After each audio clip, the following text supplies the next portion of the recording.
A nervous patient's exam revealed a truth the billionaire doctor didn't expect. Hello everyone. Before we begin today's story, I have a small favor to ask. Please hit subscribe and turn on the notification bell so you never miss our channel's new videos. It is quick, free, and the best way to support us in bringing you more dramatic stories. Your support means the world to us. Where are you watching from? Drop your city or country in the comments below. Thank you very much. Now, let us return to the main character. She sat alone at the far end of the waiting room, shoulders slightly hunched, hands folded so tightly in her lap that her fingers had begun to turn pale. The hum of the air conditioner filled the space, steady and impersonal, broken only by the soft click of a keyboard behind the front desk. A wall-mounted television played a morning news segment that no one was really watching. Her name was Claire. She was 26 years old, and she had almost turned around and left twice before finally pushing through the glass doors of the clinic. This was supposed to be a routine medical exam. That was what she kept telling herself. A simple checkup, in and out, no reason to be afraid. But fear had followed her inside anyway. Every few seconds, she adjusted the strap of her worn canvas bag, as if it were the only thing keeping her anchored to the chair. The bag held everything she owned that mattered: her wallet, her phone, a folded letter reminding her how long she had postponed this appointment. Too long. When the nurse called her name, Claire flinched. She stood up slowly, her sneakers squeaking faintly against the polished floor, and followed the nurse down a narrow hallway that smelled faintly of disinfectant and clean linen. Each step felt heavier than the last. Her heart beat faster, not from pain, but from the weight of memories she did not like to revisit. Inside the exam room, the lights were bright but not harsh. Everything was white and orderly. The exam table was covered with crisp paper that crinkled softly as she sat down. She clasped her hands together and stared at the floor, counting her breaths. She did not notice when the door opened again. Dr. Ethan Cole stepped inside, tablet in hand, his expression calm and professional. In the medical world, his name carried weight. A renowned physician, a billionaire by inheritance and innovation, a man who had built private clinics that rivaled hospitals in both technology and reputation. To him, this was another appointment in a tightly packed schedule. He glanced at her chart, then at the woman sitting tensely on the exam table. Her posture caught his attention immediately. Patients were often nervous, but this was different. This was not impatience or mild anxiety. This was fear held deep, carefully contained. "Good morning," he said gently, his voice measured and clear. "I am Dr. Cole. I will be taking care of you today." Claire nodded but did not look up. As he asked routine questions, her answers came softly, sometimes barely above a whisper. She apologized more than necessary, for being late, for asking questions, for hesitating. Ethan slowed his pace without consciously deciding to. He set the tablet down. He gave her time to breathe. Years of training had taught him how to read symptoms, but this was not written in any chart. This was something else. When the exam began, everything was done with professionalism and care. Clear explanations, respectful distance, no rushed movements. Yet even then, he noticed subtle signs: the tension in her shoulders, the way she braced herself before each instruction, the way her eyes briefly closed, as if preparing for something far worse than a routine procedure. And then, in a moment that should have been ordinary, Ethan saw something in the results that made him pause. It was not what he expected. It was not routine at all. For the first time that day, the billionaire doctor stopped thinking about time, schedules, and efficiency. Because sitting in front of him was not just another patient. She was someone carrying a truth that had been ignored for far too long. She had not always been this afraid of doctors. As Claire sat on the edge of the exam table, waiting while Dr. Cole reviewed her chart outside the room, her mind drifted backward, to a time when hospitals did not feel so heavy, so suffocating. 3 years earlier, she had still believed that ignoring pain would make it disappear. Back then, she was working 2 jobs. Mornings at a small grocery store on the edge of town, evenings cleaning offices after everyone else had gone home. No health insurance, no savings. Just enough money to cover rent, groceries, and gas if she was careful. When the discomfort first appeared, she told herself it was nothing. Stress, fatigue, a long week. Then weeks turned into months. The pain came and went, quiet enough to dismiss, sharp enough to remind her it was still there. Each time she considered seeing a doctor, something stopped her. The cost, the time off work she could not afford, and underneath it all, a deeper fear she rarely admitted, even to herself. What if they found something wrong? So Claire learned to endure. She learned to smile through shifts, to excuse herself to the restroom when the discomfort became too much, to tell coworkers she was fine when they noticed the way she sometimes went still, her hand pressed lightly against her side. She told herself she would make an appointment next month, then the month after that, until the letter arrived. It was brief and impersonal, printed on plain white paper, a reminder that she was overdue for an exam she had been referred for nearly a year ago. At the bottom, a final line caught her attention. "Please do not delay further." She had read that sentence over and over, standing in her small kitchen, the refrigerator humming behind her. That was the night she finally cried. Not loudly, just quietly, leaning against the counter, realizing how alone she had been trying to handle everything. That was when she made the appointment at this clinic, one of the few places that accepted patients like her. Sliding scale, long wait times, no judgment, at least on paper. Now, sitting in the exam room, all of that history pressed against her chest. The door opened again, and Dr. Cole stepped back inside. Claire straightened instinctively, her hands tightening together. She expected impatience, or pity. She had seen both before. Instead, he pulled a chair closer and sat down, placing himself at eye level with her rather than towering over the exam table. "I want to ask you a few more questions," he said calmly, "and you can take your time answering." She nodded, swallowing. As he spoke, the questions shifted gently away from symptoms and toward her experience. How long she had been feeling this way, whether the pain interfered with her daily life, whether she had seen anyone about it before. At that last question, her voice faltered. "No," she said, "not until now." Dr. Cole did not react the way she expected. He did not sigh. He did not lecture her. He simply nodded, as if that answer told him more than she realized. "When was the first time you noticed something felt wrong?" he asked. Claire hesitated, then told him the truth. About the months, about the years, about the fear of missing work, of bills piling up, of being told something she could not fix. As she spoke, the words came faster, as if once released, they could not be stopped. She apologized halfway through, embarrassed by how much she was saying. "You do not need to apologize," he said quietly. For a moment the room felt different, less clinical, less cold. Dr. Cole listened without interrupting, his attention fully on her. In that silence, Claire realized something she had not expected. This was the first time someone had asked her these questions, and actually waited for the answers. And as Ethan Cole listened, a different realization began to settle in his own mind.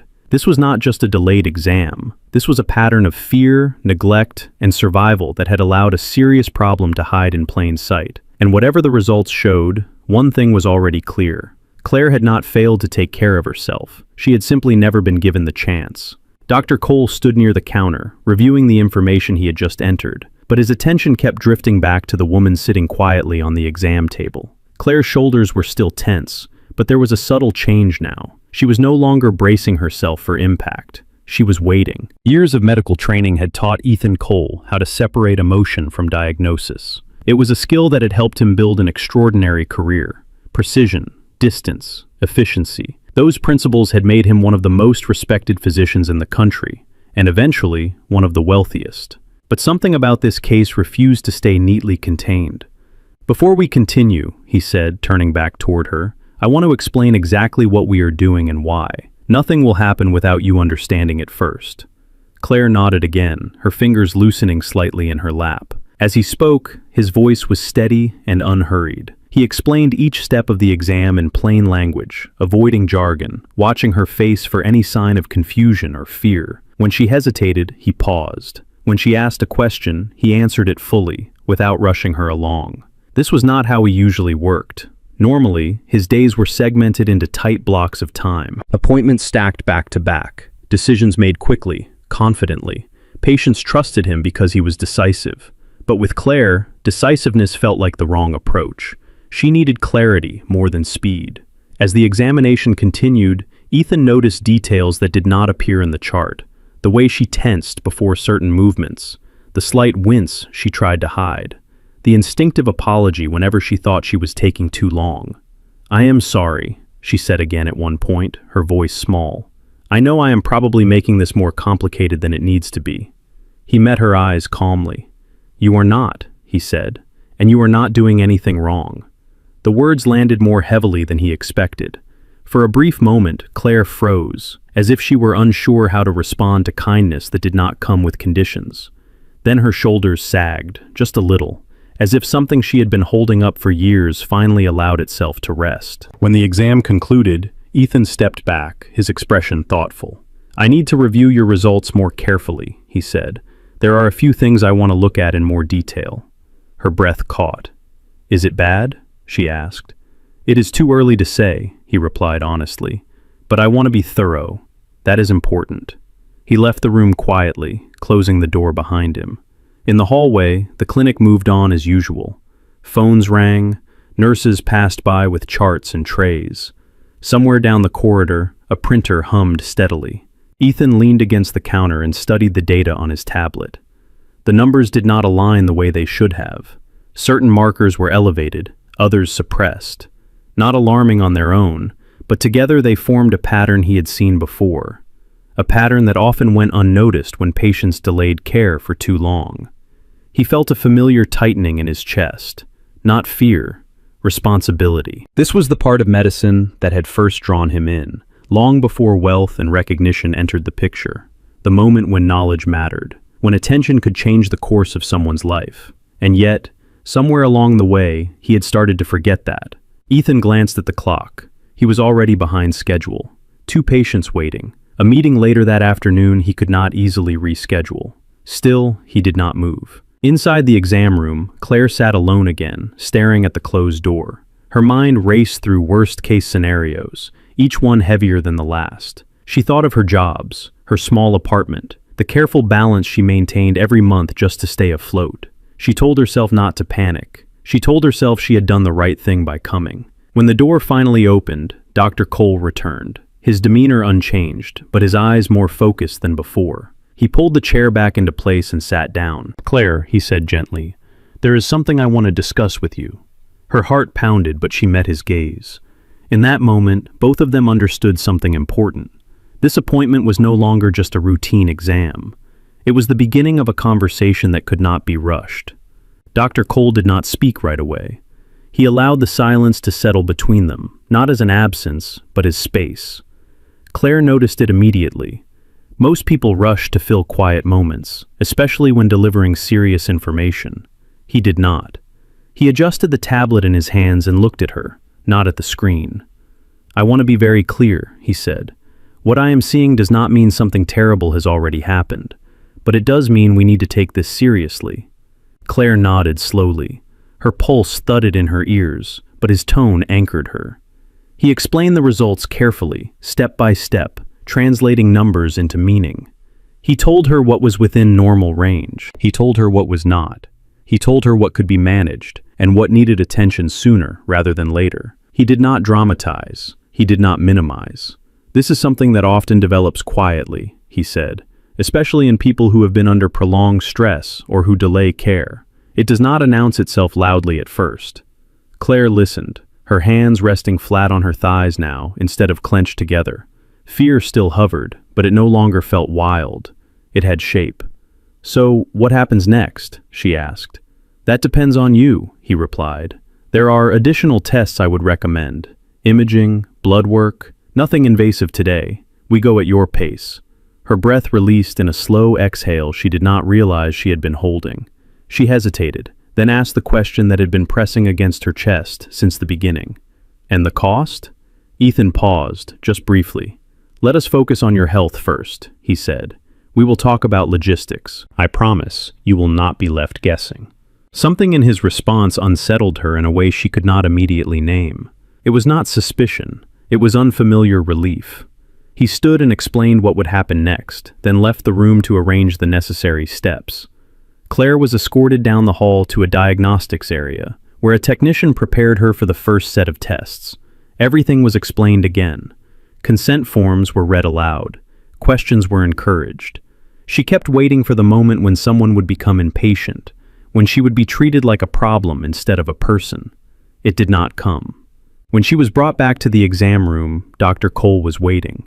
By now, his schedule was undeniably off. Notifications had stacked up on his phone. A message from his assistant sat unread. Still, he remained seated when she entered. They reviewed the next set of results together. Some were reassuring. Others confirmed his earlier concern. Ethan felt the familiar mental shift that came with clarity. The pieces were aligning. The truth was no longer vague. "This explains a lot of what you have been feeling," he said. "The fatigue, the discomfort, the inconsistency." Claire swallowed. "Is it treatable?" "Yes," he said, "but it requires consistency, follow-up, and support." Support. The word echoed. She looked down at her hands again, the old habit returning. "I do not know how much of that I can manage," she admitted quietly. "I have work. If I miss too many days, I lose hours. If I lose hours, I lose my apartment." Ethan did not interrupt. He did not offer solutions yet. Instead, he said something unexpected. "I want you to know something," he said. "Needing help does not mean you have failed, and delaying care does not make you irresponsible. It makes you human." Claire's eyes stung. She blinked quickly, embarrassed. He slid a tissue box closer without comment. For a moment, the roles between them felt less rigid. Doctor and patient remained, but something softer threaded through the space. Mutual recognition, respect. Ethan realized then how long it had been since he had allowed himself to sit with a patient like this, not rushing, not shielding himself behind expertise. This was why he had chosen medicine before wealth complicated everything. By the time the plan was outlined, Claire felt overwhelmed, but not lost. She knew what would happen next. She knew when she would return. She knew she would not be navigating this alone. As she gathered her bag to leave, she paused at the door. "Dr. Cole," she said, "thank you for explaining everything." He met her gaze. "We will take this one step at a time," he said. "You did the hardest part already. You came." When she walked back through the waiting room and out into the afternoon light, the world felt unchanged. But something inside her had shifted. And inside the clinic, Ethan Cole remained seated for a long moment after she was gone, aware that what had just begun was not only a course of treatment, it was a responsibility he was no longer willing to rush past. Dr. Cole returned to his office late that evening, long after the clinic had quieted. The hallways were dim now, lights lowered to their nighttime setting, the steady rhythm of the building slowing as staff filtered out one by one. Ethan loosened his tie as he walked, but the familiar relief of the day ending did not come. His mind was still in the exam room, still with Claire. He sat at his desk and pulled up her file again. He had already reviewed the results twice. A third time did not change the facts, but it deepened their meaning. The condition was real, progressive if ignored, manageable if addressed early enough. The signs had been present for a long time, quietly worsening while she pushed herself through exhaustion and pain. What stunned him was not the diagnosis itself. It was how easily it could have been missed. If she had gone to a rushed clinic, if she had been dismissed as anxious, if she had apologized one more time and left without answers. Ethan leaned back in his chair, staring at the ceiling. For years, he had prided himself on efficiency, on building systems that moved fast, clinics that processed thousands of patients a month, technology that optimized outcomes. It was what made him successful. It was what made him wealthy. But Claire's case exposed a truth he had not wanted to confront. Efficiency without attention left people behind. The next morning, Claire returned for follow-up testing. She arrived early, sitting in the waiting room with the same worn bag at her feet. But her posture was different now. Still cautious, still reserved, but steadier. She did not flinch when her name was called. Dr. Cole met her himself instead of sending a nurse. "I wanted to check in with you before we continue," he said as they walked down the hallway together. She nodded. "I did not sleep much," she admitted, "but I am here." That mattered more than she realized. As the day unfolded, the final pieces fell into place. The tests confirmed what Ethan had suspected. The truth was no longer abstract. It had a name, a timeline, a clear path forward. When he sat across from Claire again, the weight of responsibility settled fully on his shoulders. "There is something important I need to tell you," he said. She clasped her hands together, waiting. This condition developed slowly, he continued, and because of that, it often goes undiagnosed for years. Not because patients ignore it, but because life forces them to. Her eyes flickered. She understood. If it had continued unchecked, he said, the consequences would have been far more serious. Her breath caught. But you came, he added, and that changed everything. Tears welled in her eyes, uninvited. She tried to blink them away. I kept thinking it was my fault, she whispered, that I waited too long. Ethan shook his head. It was not your fault. It was a system that asked you to survive first and take care of yourself later. The words surprised even him. In that moment, Claire saw something in his expression she had not seen before. Not authority, not distance, but resolve. We can treat this, he said, and we will, together. They discussed the plan, medication, lifestyle adjustments, regular monitoring. Nothing promised instant relief, but everything pointed towards stability and recovery. As the appointment ended, Claire stood slowly, absorbing everything she had heard. Dr. Cole, she said, hesitating, why did you take so much time with me? The question hung between them. He answered honestly, because missing this would have been unacceptable. She nodded, not fully understanding yet what he meant. As she left the clinic that day, a sense of fear remained, but it was no longer paralyzing. It had been replaced by something new, possibility. And as Ethan watched her go, he realized the truth that had stunned him most of all. This was not just a patient who needed care. This was a reminder of the kind of doctor he had almost forgotten how to be. The weeks that followed settled into a new rhythm for Claire. Treatment did not transform her life overnight.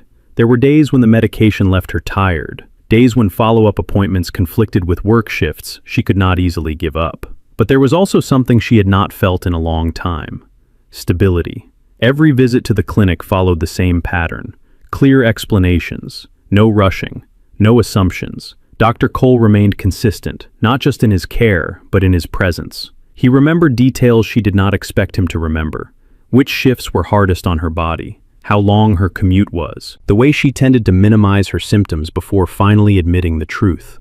Over time, Claire stopped apologizing every time she spoke. One afternoon, after a particularly long appointment, she noticed the change herself. I used to feel like I was always in the way, she said quietly as they reviewed her progress, like asking for help was some kind of burden. Ethan looked up from the chart. Do you still feel that way? She thought for a moment. Not here. The words lingered. Outside the clinic, Ethan's life continued at its usual pace.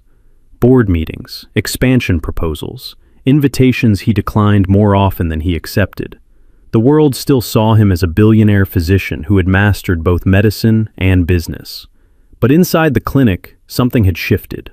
He found himself arriving earlier than necessary on the days Claire had appointments, staying later, reviewing her progress personally instead of delegating it. Not because protocol demanded it, but because he wanted to be certain nothing was missed. One evening, as he walked her to the front desk after an appointment, Claire hesitated. I might need to reschedule next week, she said. They cut my hours unexpectedly. Ethan stopped. Do not cancel yet, he said. We will work around it. She looked up, surprised. You do not even know my schedule. I will, he replied simply. The offer was practical, respectful, and somehow deeply reassuring. As treatment continued, the physical changes became noticeable. Claire's energy improved.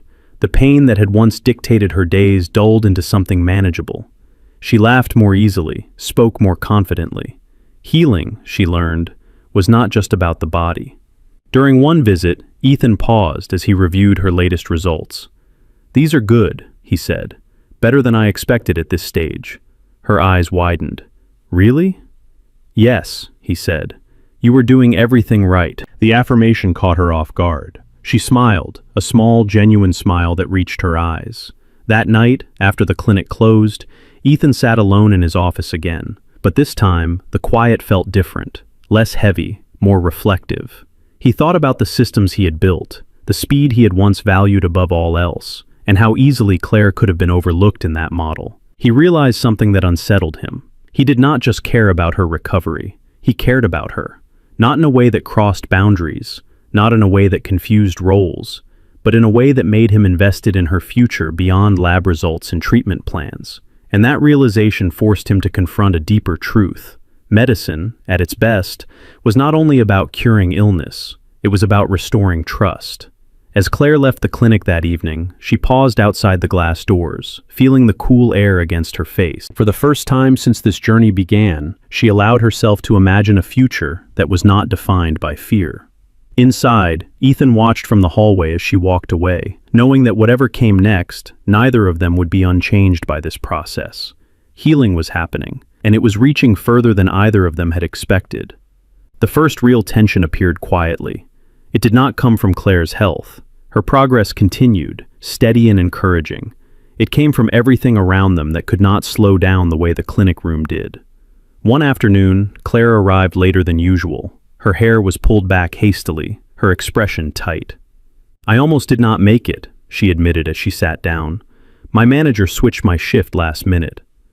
Ethan frowned slightly. "Did you want to reschedule?" She shook her head. "No. I cannot afford to miss this." The words landed harder than she intended. As the appointment went on, Ethan noticed the old tension creeping back into her shoulders. Not fear of the exam, fear of consequence. The kind that came from constantly calculating what each hour cost. Afterward, as they reviewed her progress, his phone vibrated on the desk. Once, then again. He ignored it at first, but when it buzzed a third time, Claire glanced at it instinctively and then looked away, embarrassment flushing her cheeks. "I am sorry," she said. "I know you were busy." Ethan picked up the phone and silenced it. "This time is yours," he said. She nodded, but the moment had already shifted. Later that evening, Ethan sat in a conference room overlooking the city, surrounded by advisors and executives. They discussed expansion timelines, clinic performance metrics, staffing efficiency. Numbers moved across screens. Decisions were made quickly. At one point, an executive mentioned patient throughput. "We are still losing time on extended consultations," he said, "especially in the lower-income clinics. We may need to tighten guidelines." Ethan leaned back in his chair. "Tighten how?" he asked. "Shorter appointments, more standardized protocols." The room went quiet. "That is not how medicine works," Ethan said calmly. The executive hesitated. "It is how systems work." That night, Ethan did not sleep well. The next morning, Claire received an email, a polite, automated message reminding her of the clinic's updated scheduling policy. Appointment times would be reduced, follow-ups consolidated. Her stomach dropped. At her next visit, she said nothing at first, but as the appointment progressed, Ethan noticed the familiar withdrawal. "Something is wrong," he said gently. She hesitated, then showed him the email on her phone. "I understand," she said quickly. "I know this is how things work. I just wanted to ask if we could move a little faster next time. I do not want to be a problem." The word cut deeper than she knew. "You are not a problem," Ethan said firmly. She met his eyes, searching for something, reassurance, certainty. "What happens if I cannot keep up?" she asked quietly. "With the appointments, with the schedule." Ethan did not answer immediately. For the first time since they met, he felt the weight of the boundaries between them press in. He was her doctor.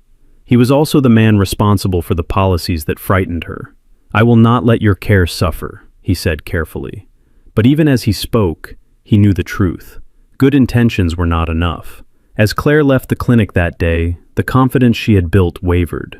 The fear was not as sharp as before, but it was familiar. And inside his office, Ethan Cole sat alone, confronted by a conflict he could no longer ignore.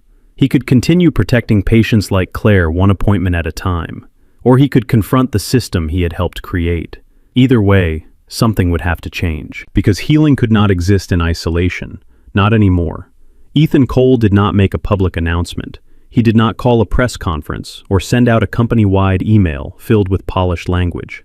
Instead, he started with something quieter and far more difficult. He changed the rules. The following week, Claire arrived for her appointment, expecting to be rushed. She had rehearsed what she would say if the visit felt shorter, how she would accept it without complaint. But when she was called in, nothing felt different. Dr. Cole greeted her the same way, sat at eye level, asked how her week had been before asking how she felt physically.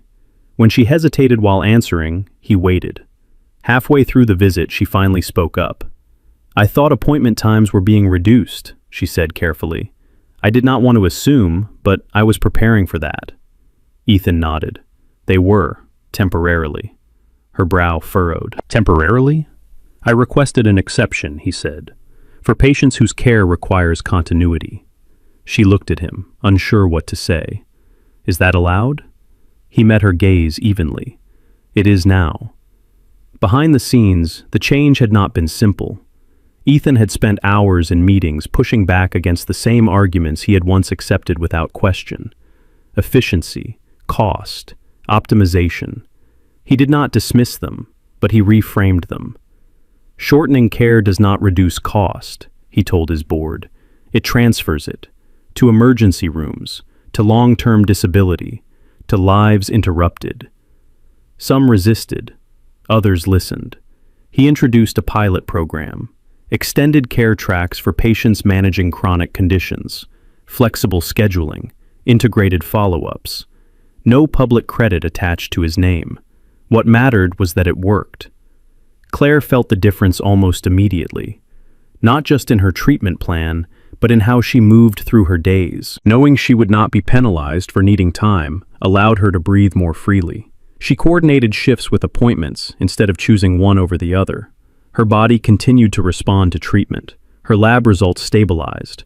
Her energy returned gradually, like light coming back into a room, one lamp at a time.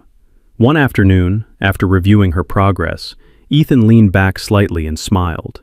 "You are doing very well," he said. "Better than we projected." Claire laughed softly, surprised. "I never thought I would hear that in a doctor's office." He returned the smile, restrained but genuine. "You earned it," he said. As weeks turned into months, the tone of their interactions shifted subtly. Still professional, still grounded, but warmer, easier. Conversations expanded beyond symptoms. She mentioned books she liked. He admitted he barely read for pleasure anymore. There was no crossing of lines, just recognition. Healing, Claire realized, was not a single moment of relief. It was the accumulation of being taken seriously, again and again. One evening, after her latest appointment, she lingered near the door. "I wanted to tell you something," she said. "I started planning ahead again, not just week to week." Ethan looked up. "That is good. I even looked at classes," she added, almost shy. "Just one, something I always wanted to try." "That is more than good," he said. As she left the clinic that day, Claire felt something solid beneath her hope. Not blind optimism, foundation. And inside the building, Ethan Cole reviewed reports from the pilot program, watching the data confirm what he already knew. When care made room for people, healing followed. For the first time in years, he felt aligned with his work again, not as a billionaire, but as a doctor who had chosen to act. Months later, Claire sat in the same waiting room where her hands had once trembled in her lap. The television still played quietly on the wall. The air conditioner still hummed with the same steady rhythm. On the surface, nothing had changed. But she had. She sat upright now, her shoulders relaxed, her bag resting loosely at her feet. When the nurse called her name, she stood without hesitation and walked down the hallway with an easy confidence she barely recognized as her own. This appointment was different. It was her final scheduled follow-up. Dr. Cole greeted her with the same calm professionalism as always, but there was a warmth in his eyes that reflected the journey they had both walked. They reviewed the results together. Every marker stable, every concern addressed. "You are cleared to move into maintenance care," he said. "No more frequent monitoring, just regular checkups from here on." Claire let out a breath that felt like it had been waiting years to escape. "So this is really it," she said softly. "This chapter, yes," Ethan replied. She smiled, a real smile, unguarded and bright. "Thank you," she said, "for everything." He shook his head gently. "You did the work. I just made sure you were not doing it alone." There was a brief pause, comfortable and reflective. "Claire," he said carefully, "now that your care has transitioned, I want to acknowledge something." She looked at him, curious but calm. "Our professional relationship is changing," he continued, "and with that, I want to be very clear about boundaries. What comes next should never feel like an obligation." She nodded, understanding. "I would like to ask you something," he said. "Outside of this clinic, as equals, only if you are comfortable." Her heart skipped, but not with fear. "I would like that," she said. They did not rush. There was no dramatic gesture, no sweeping declaration. Just a quiet agreement to meet for coffee the following week. A simple beginning built on trust, not rescue. Time passed.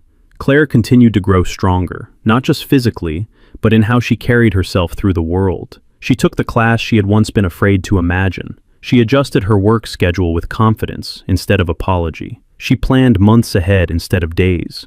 Ethan watched these changes not as her doctor, but as someone learning who she was beyond the exam room.